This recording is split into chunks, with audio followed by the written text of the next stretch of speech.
interrupt. Objection! If there's one genre of game I've never been into, it's the adventure game. It's not that I detest them or anything, I just never played any of them. In fact, I think the only other adventure game I played was Broken Sword when I was like 6. Well, a few months ago a friend of mine introduced me to the Wright series. Oh, and here he comes now. Say hi. Hello everyone. I've been fairly addicted to adventure games for a long time. Ever since I first played, Broken Sword. And I've always found them to be really interesting as they rely more on story, characters and art style than any other genre. In this generation, the adventure game isn't really getting attention. However, the Ace Attorney series is the exception to the rule.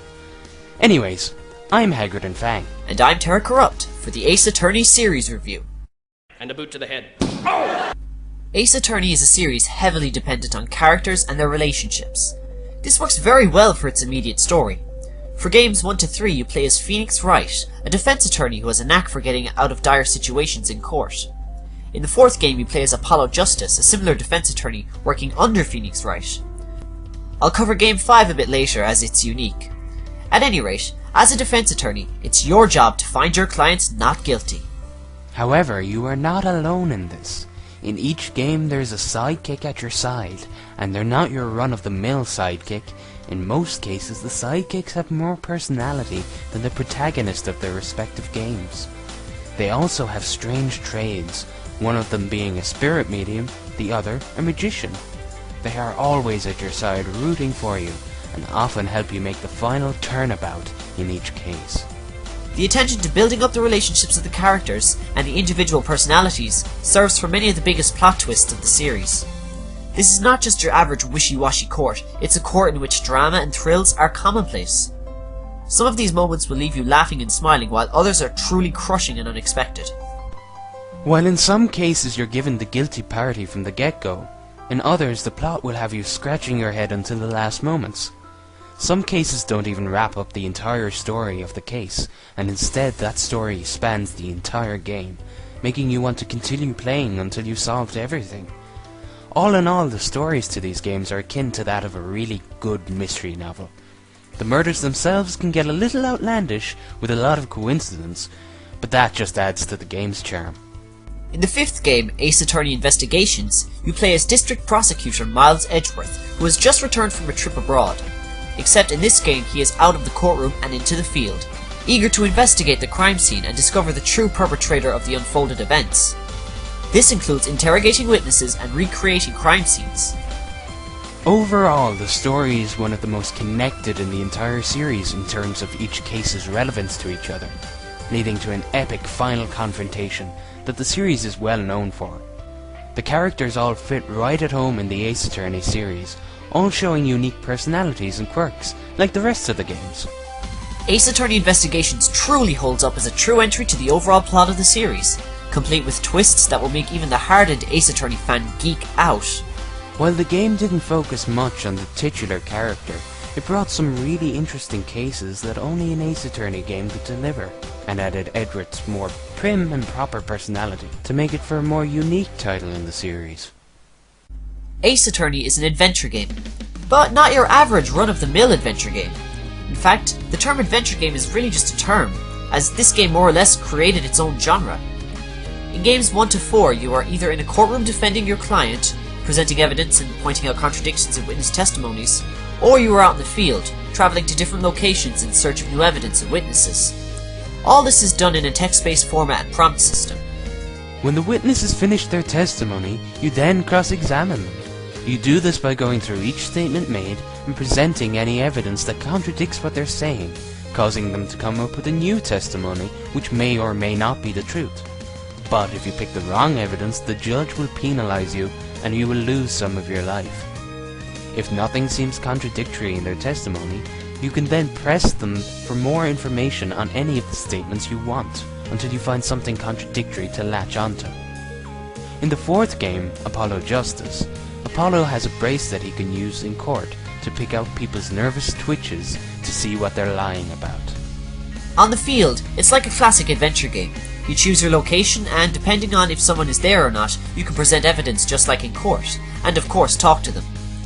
There are different areas you can access for each case, and often you will spend as much time out in the field as you will in the courtroom. While Apollo had his bracelet in the 4th game, Phoenix had his Megatama in the 2nd and 3rd. While he held this in the investigation sections, he could see if someone was keeping secrets from him or lying to him, as sight locks, invisible to everyone else, surrounded the witness. To unlock these locks, you would have to show the witness proof of what this secret really is, so that they'll tell you the whole truth. These unique forms of gameplay instantly make it a classic, especially combined with the already fantastic story. It all might seem a bit complicated at first, but luckily each game starts off nice and easy, while the latter cases are harder and longer. Overall, I really liked the gameplay, even if it did get annoying at times when I couldn't figure out where the frack to go. The courtroom sections, while they only make up about half of each game, are where the heart of these games lie. While the difference in the courtroom sections and investigation sections aren't as big as day and night in Sonic Unleashed, you will find yourself pining for the courtroom sections, if only a little.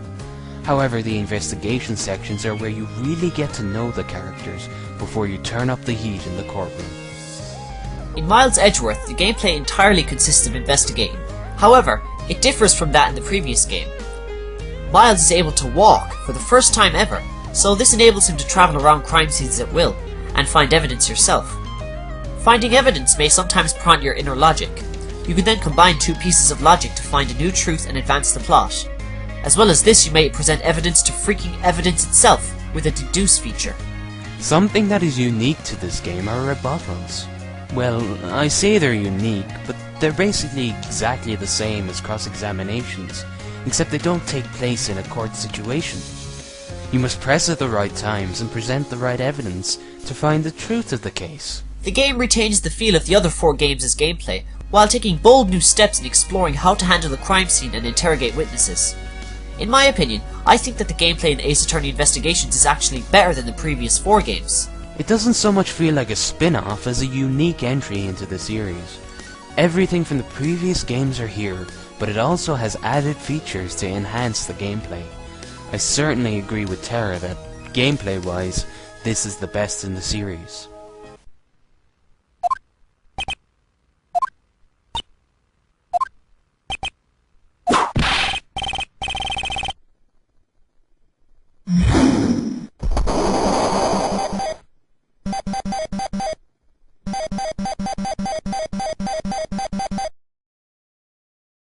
The music is, surprisingly, fucking fantastic.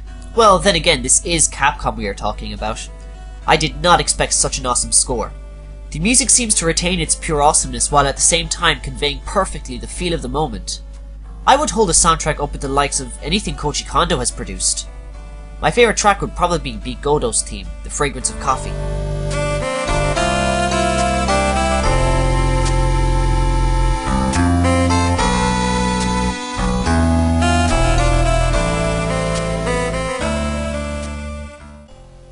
The music in this game is...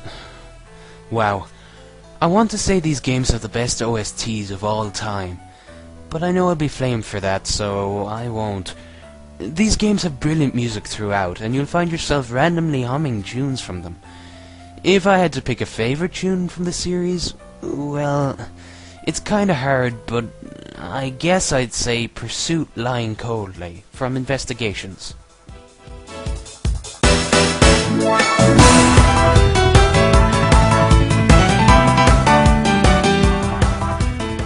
The graphics make use of sprites, animations and backgrounds in order to keep the sheer amount of memory needed for all the text. Still, this happens to work to the game's advantage. The sprites are incredibly detailed and expressive, while the backgrounds are always colourful and memorable. The first 3 games were actually ports of GBA games that were never released in English, and you can tell this in the quality of the sprites. They just seem a little bit washed out compared to the 2 games made specifically for the DS. It doesn't hinder it in any way, as what Tara said is definitely true throughout the entire series, but it's just a point to note. I have to be honest, I was really caught off guard with this series. It's rare that video games focus so much on characters and plot, while at the same time inventing an addictive gameplay pattern that will leave you totally dumbfounded at moments. I hold the series in a very high regard, and am now a credible fan. So, thanks Hagrid. No problem, Tara. The series is what made the DS the system to own for me. There's just so much to like about these games. One thing I have to say is that it's rare that a localization team does so well on a game, and even rarer for Capcom's localization. However, with these games they managed to perform a near flawless localization that has a lot of charm and wit. So, well done Capcom, you did good. Anywho Tara, I'm off. I've got a Layton vs Ace Attorney trailer to drool at.